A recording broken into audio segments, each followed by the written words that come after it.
सो पहले कौन सा बैंक लेंगे? रिलायंस इंडस्ट्रीज। ना ना ना पहले ऐसा नहीं है, ऐसा नहीं है। सबसे बड़ा स्टॉक है थोड़े यार जी। ओके। हाँ, भले ज़्यादा कुछ होने वाला नहीं है स्टॉक में, मुझे पता है। थोड़े से एक्सपेक्टेशन से कमज़ोर हैं रिजल्ट रिलायंस के।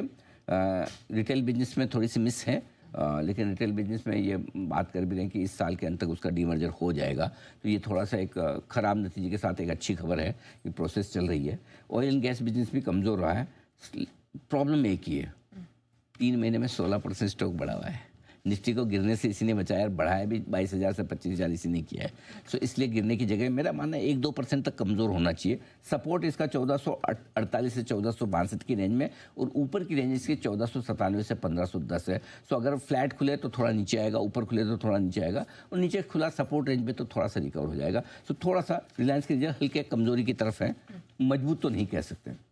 अब आइए, आप जो बैंक बार बार पूछ रहे हैं, ये लीजिए बैंक HDFC बैंक। ठीक है, HDFC बैंक के नंबर्स इनलाइन है, मेरे हिसाब से ख़राब नहीं है। पूरे वीकेंड पे आपने व्हाट्सएप यूनिवर्सिटी पे देखे होंगे लोग right left centre HDFC bank को धो रहे हैं। मतलब ऐसा कि HDFC बैंक ने किसी का मर्डर कर दिया हो, वैसा ऐसे खराब। ठीक है, आपको HDFC बैंक के रिजल्ट को देखने के लिए HDFC बैंक के वो क्या कैरेक्टर को समझना और समझना पड़ेगा कि वो कितने कंजर्वेटिव चलते आए हैं हमेशा से। अगर उन्हें थोड़ा भी फ्यूचर में लगता है कि कुछ एसेट क्वालिटी ख़राब हो सकती है, वो अपनी तुरंत प्रोविजनिंग बढ़ा देंगे। वो इंतज़ार नहीं करेंगे बाद में कि जब ख़राब होगी तब देखा जाऊँगा। वो हमेशा कंजर्वेटिव चलते हैं।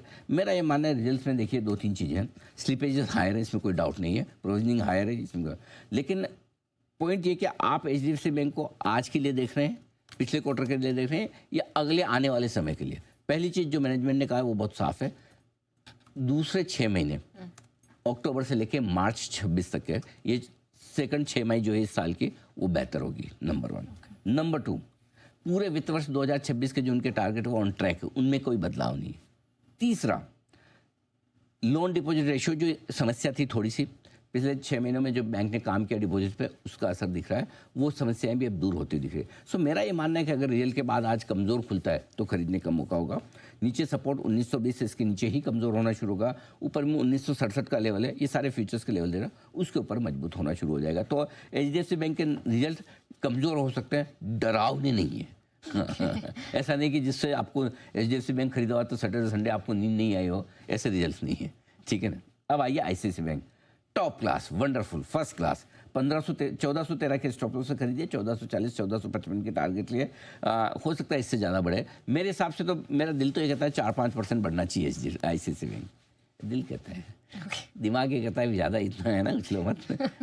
मार्केट ऐसा अच्छा नहीं है ज़्यादा, तो but you never know. But एक चीज़ पक्का है कि अगर आज बड़े बैंक में किसी को खरीदना होगा तो इन नंबर्स के बाद फर्स्ट चॉइस ICICI बैंक हो जाएगा, इसमें कोई डाउट नहीं है। सबसे बढ़िया रिजल्ट है पूरे बैंक में। बेस्ट चीज़ क्या है बैंक, हर एक बैंक के NIMs कम होकर आ रहे हैं, net interest margin ICICI bank के मेंटेन हुए हैं। सबसे बढ़िया चीज़ ये, कोर बिजनेस अच्छा है, एसेट क्वालिटी मजबूत है, और सबसे बढ़िया चीज़ 3 महीने में स्टॉक सिर्फ 1% बढ़ा हुआ है। तो अगर 4-5% बढ़े आज का ये हीरो बन जाए तो I will not be surprise, in fact I will enjoy it. बंधन बैंक,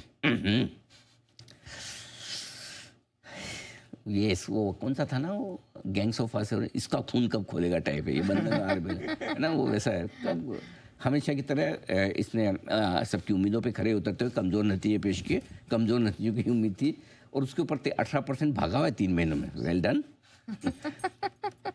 प्रॉफिट बुकिंग आएगी, अगर ऊपर खुल गया तो खुलना तो नीचे। नीचे सपोर्ट 183 इसके नीचे और ख़राब होगा, 192 के ऊपर मजबूत होना शुरू करेगा। सेम इसका भाई RBL बैंक।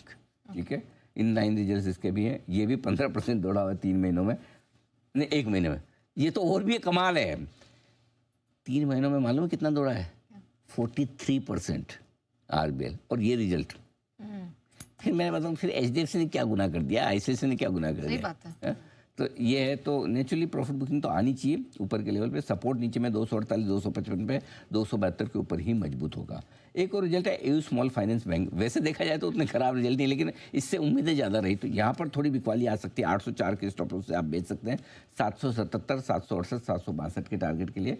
NIMs जो हैं थोड़े से मिस हैं, वो थोड़ा सा बाजार को नहीं पसंद आ रहा कि AU स्मॉल फाइनेंस ऐसा नहीं बहुत ख़राब है, लेकिन जिनसे उम्मीद नहीं हो ना, प्रॉब्लम हुआ है। अब RBL और बंधन से तो आप उम्मीद ही नहीं रखते ना, ये तो सप्लीमेंट्री वाले हैं, 3rd डिवीजन वाले हैं।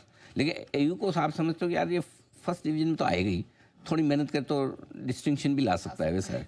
तो इसलिए, और स्टॉक ये भी 35% बढ़ा है 3 महीने में, तो थोड़ी घटने की जगह है, थोड़ी बहुत प्रॉफिट बुकिंग आ सकती है। अब आइए यूनियन बैंक।